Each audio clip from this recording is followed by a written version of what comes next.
자동차로 밥 벌어먹고 싶은 채널 카밥의 권혁재 PD입니다. 자, 오늘은요 이 렉스턴 KG 모빌리티의 렉스턴 시승 행사에 왔어요. DMZ 익스트림 트레일이라는 행사인데 올해로 정전 70주년을 맞이해서 DMZ 주변으로 해가지고 오프로드 코스 같은 것들을 주행할 수 있는 그런 행사입니다. 그래서 렉스턴 뉴 아레나랑 렉스턴 스포츠 쿨맨 이렇게 두 대의 차량을 시승을 하는데, 일단 제가 지금 처음으로 타고 있는 차량은 렉스턴 뉴 아레나 SUV 모델입니다. 오프로드 주행이 좀 껴있는 행사라서 오프로드용 타이어를 끼운 모델인 것 같아요. 그래서 승차감 같은 경우에는 실제로 구매하실 수 있는 것과는 약간의 차이가 있을 수 있다는 점을 미리 좀 말씀을 드리면서 한번 주행을 시작해 보고자 합니다. 자, 렉스턴 뉴 아레나 같은 경우 렉스턴 스포츠 쿨맨하고 엔진은 똑같아요. LET 2.2L 디젤 엔진을 얹고 있는데, 렉스턴 스포츠 쿨맨 같은 경우에는 여기에다가 아이신제 6단 자동 변속기를 매칭한 시스템이고, 지금 이 차량에 들어가 있는 거는 8단 자동 변속기가 들어가 있죠. 전자식 기어 노브 들어가져 있어요. KG 모빌리티는 전기차에 올인하고 있다 이렇게 봐주면 되거든요. 그러니까 파워트레인적인 부분에 있어서 큰 변화는 없다라고 생각을 하시면 돼요. 대신에 이번에 렉스턴 뉴 아레나 그 다음에 렉스턴 스포츠 쿨맨에 와가지고 좀 크게 변한 것들이 뭐냐면은, 일단은 에이다스, 특히 렉스턴 스포츠 같은 경우에는 원래 에이다스 시스템이라고 할 만한 것들이 없었는데 어댑티브 크루즈 컨트롤도 들어갔고요, 차선 중앙 유지 장치까지 다 들어갔거든요.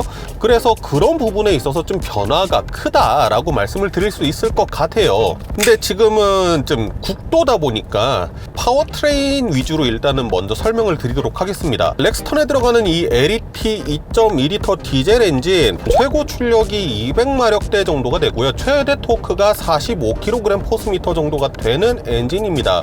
그러면은 사실 얼마 전에 시승했었던 포드 레인저와 사실 좀 비슷한 정도의 수치를 보인다고 볼 수 있겠죠. 토크가 한 5kgm 정도 낮다라는 거 제외하면요. 대신에 최대 토크 영역은 포드 레인저에 비해서는 조금 긴 편이에요. 1600rpm에서 2600rpm 사이. 그러니까 우리가 진짜 실생활에서 딱 주행할 수 있는 영역대에서 최대 토크를 발휘하는 그런 엔진 세팅이거든요. 제가 지금까지 주행한 거리가 한 40km 정도가 되는데, 시속이 65km든 75km든 85km든 주행하다가 계기판을 보면 항상 1500rpm에 있어요. 1500rpm대 정도 되면은 사실 소음이라든가 진동이라든가 이런 것도 좀 억제가 되어 있는 상황이고, 연비적인 측면에 있어서도 조금 좋은 부분이 있을 거니까 그렇게 설정을 한 것 같아요. 그러니까 이 차가 프레임 바디라는 거는 많은 분들께서 아실 겁니다. 그런 것을 감안했을 때 이 엔진의 배기량 자체가 사실 그렇게 넉넉한 배기량은 아니죠. 뭐 예를 들어서 기아의 모하비라든가 이런 차량들 보면은 대부분 V6 정도로 올라가는데 4기통 2.2L잖아요 거기에다가 공차 중량도 2.1톤이 넘어가는 그런 차량이고, 그렇기 때문에 좀 어딘가 답답하다거나 그러지 않을까라고 생각을 할 수가 있는데, 생각보다 그런 느낌은 아닙니다. 일상적인 도심 주행 영역을 하건 고속도로에서 규정속도 안에서 주행을 하는 영역이라든가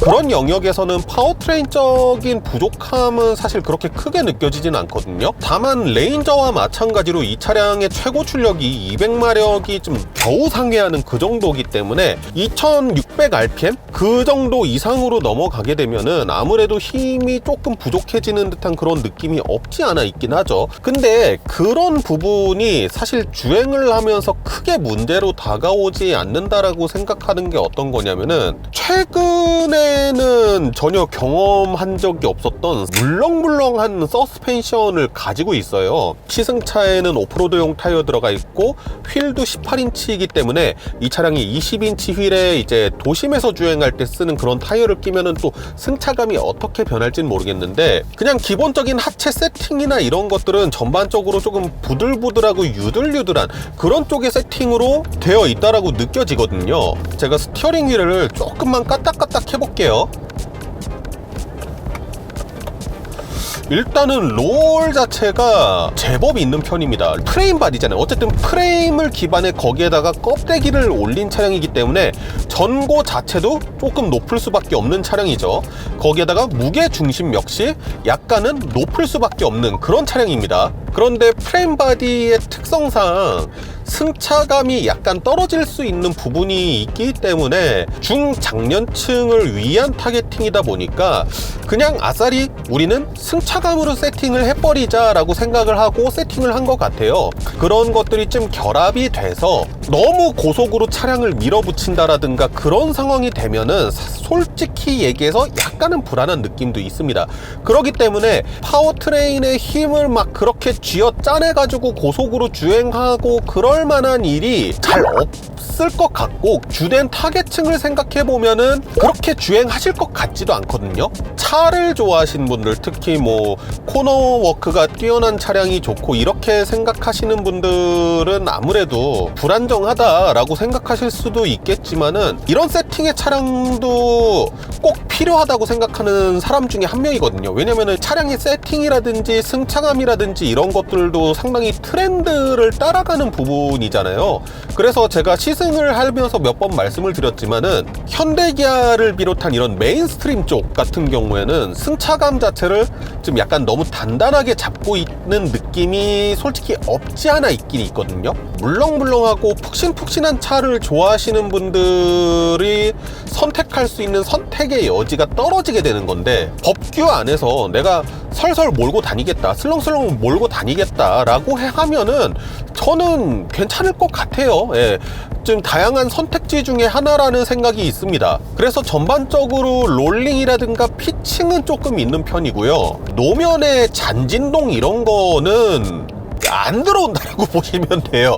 물렁물렁하고 출렁출렁한 이런 승차감을 얘기를 하면은, 예를 들어서 과속방지 턱을 하나를 이렇게 넘었다고 생각을 했을 때 출렁출렁출렁출렁 이러는 진동의 여파가 쭉 오래 간다라고 생각을 하게 되잖아요. 실제로 이전에 나왔던 렉스턴 모델 같은 경우에는 좀 그런 것들이 있었고, 그런 진동 같은 게, 여진 같은 게 남아있다라고 고객들의 피드백을 받아들여 가지고 후면부의 서스펜션의 세팅을 조금 만졌다고 합니다. 한 번은 출렁해주는데 그 다음에 딱 잡아줍니다. 상당히 피드백을 잘 반영한 것 같아요. 다만 차량 자체가 조금 높은 편이기 때문에 충격이 크게 올라온다라기보다는 차체가 크고 울림통 자체가 크기 때문에 그 진동의 울림 자체가 조금 증폭돼서 느껴진다라는 느낌은 없지 않아 있어요. 근데 이거는 프레임 바디라는 이 바디상의 특성상의 문제일 것 같고, 그래서 승차감적으로 봤을 때는 편하면 편했지 그렇게 불편하다라는 느낌은 못 받았다라고 말씀을 드릴 수 있을 것 같고요. 그리고 파워트레인 이야기로 잠깐 넘어가게 되면은 생각도 못한 게 달려 있더라고요. 무려 패들 시프트가 달려져 있습니다. 따닥. 의외로 다운시프트 자체는 그래도 좀 빨리 먹어주는 느낌이 있습니다. 업시프트는 솔직히 얘기해서 조금 느리긴 하거든요. 이런 언덕배기 같은 데에서 좀 높은 RPM을 써야 된다, 이렇게 했을 때는 그래도 반응이 나쁘지는 않은 모습을 보여줍니다. 아쉬운 거는 있느냐라고 하면은 오토홀드가 걸려있는 상황에서 악셀레이터를 밟았을 때 오토홀드가 풀리고 출발하는 데까지 발생하는 딜레이가 살짝 있다라는 점이 있고요. 지금 이 차량에 전자식 기어 노브가 달려 있잖아요. 그래서 오작동이나 이런 것들을 방지하기 위해서 옆에 있는 버튼을 누른 상태로 작동을 해줘야지 조작이 되는 그런 시스템이거든요.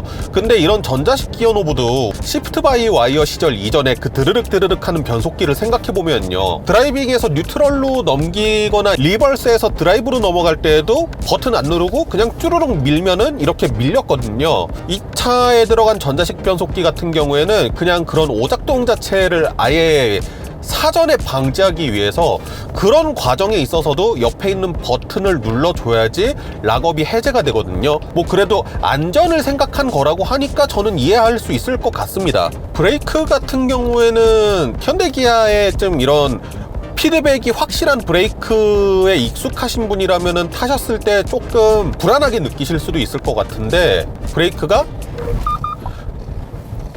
확연하게 누르는 대로 먹히는 느낌은 있거든요. 다만 피칭은 조금 있는 편이긴 합니다. 익스테리어라든가 인테리어에 대한 설명들은 워낙에 많이 드렸기 때문에 제가 여기다가 띄워놓을게요. 그 부분을 놓고 이제 말씀을 드린다라고 하면은, 일단은 플로팅 타입으로 이 내비게이션 자체가 올라왔고 화면 자체가 12.3인치로 커졌기 때문에 내비게이션을 확인한다던가 이런 것을 했을 때 상당히 편하다라는 느낌이 있습니다. 인테리어를 이렇게 최근의 트렌드에 맞게 바꾼 거는, 이거는 진짜 신의 한 수다. 그리고 이게 저는 상당히 마음에 드는데, 터치가 먹히면은 사운드가 들리거든요. 튜닝 페스티벌에서는 제가 이 공조기 켜진 거를 조작을 못 해봤잖아요. 지금 여기서 조작을 해보면은 햅틱 반응이나 이런 게 있는 게 아니지만은 버튼을 누를 때마다 사운드가 들리거든요. 운전자가 주는 웬만한 모든 인풋에 대해선 차가 아웃풋을 보여주거든요. 이 스마트폰을 무선 충전기에다가 두잖아요. 핸드폰 무선 충전기에 올려놨다라고도 아웃풋을 사운드로 내줘요. 과한 친절로 보일 수도 있을 것 같은데, 저는 인풋을 줬을 때 명확하게 아웃풋을 내주는 이런 시스템에 대해서는 좀 칭찬하고 넘어가고 싶은 부분이 있습니다. 그리고 이거는 똑같네요. 이 밑에 있는 공조기를 껐을 때 여기 있는 화면하고 같이 연동되는 거, 이거는 똑같네요. 위에서도 공조를 할 수가 있네요. 그럴 거면은 그냥 이거 없애고 이거 한 화면으로 다 했어도 됐을 것 같다라는 생각이 좀 들기도 하고요. 튜닝 페스티벌에서 많은 것들 말씀드렸는데, 그때 말씀 못 드린 것들 좀 말씀을 드려보고자 해요. 일단은 자, 우리 솔직히 까고 말해보자고요. KG 이전에 쌍용이라는 브랜드가 트렌드와 가까운 브랜드였느냐라고 물어보면은 그렇다고 얘기하기 좀 어려웠었던 그런 브랜드 중 하나입니다. 튜닝 페스티벌 영상의 썸네일을 아마 KG 모빌리티가 이렇게 트렌디한 브랜드였나? 라고 썼던 걸로 기억을 하거든요. 근데 실제로 그런 느낌이 들어요. 왜냐면요, 되게 별것 아닌 거일 수도 있고, 누군가는 다른 브랜드에서 하는 것들 따라한 거 아니야 이렇게 비판하실 수도 있을지 모르겠지만은, 저는 좀 놀랐던 게, 이번에 렉스턴 부분 변경, 그 다음에 렉스턴 스포츠 쿨맨에 들어간 기능 중에 하나가 웰컴 라이트예요. 리모트 키를 누르면은 이렇게 DRL 쪽이 쫙 감싸졌다 들어가는 거, 이 중앙 부분에 램프가 이렇게 빛나거든요. 사실 넣을 수 있을 거라고 생각을 안 했었거든요. 사실 뭐 토레스로 요즘에 좀 상당히 좋은 성과들을 거둬들이고 있지만은, 자금난이 막 그렇게 풍부하지 않은 회사에서는 쉽게 간과하고 뭐 굳이 이런 거 필요해라고 넘어갈 수도 있는 부분인데, 이런 부분을 넣었다라는 것에 있어서 KG 모빌리티가 나중에 가면 갈수록 좀 더 트렌디한 브랜드가 될 수 있겠구나 라는 일단 생각이 저는 기본적으로 들더라고요. 기존의 쌍용이 다른 브랜드에 비해서 떨어졌던 부분들, 마치 따라잡을 수 없었을 것 같은 그런 것들을 하나 둘씩 따라가고 있고, 그냥 먹고 사는 게 급급했던 브랜드인데, 이제는 그런 것들을 따라한다라는 것에 있어서, 그리고 지금 내연기관에서 전기차 시대로 넘어가고 있단 말이에요. 그 와중에 비아디랑 이렇게 같이 협업을 해서든 KG 모빌리티가 전기차 시대로의 전환을 어떻게든 빨리 하려고 있는 이런 모습이 보이고 있기 때문에 어떻게 될지 모른다. 그리고 지금 이렇게 적용된 웰컴 라이트라든가 이런 것들 죄다 렉스턴 스포츠 쿨맨에도 들어가는 기능입니다.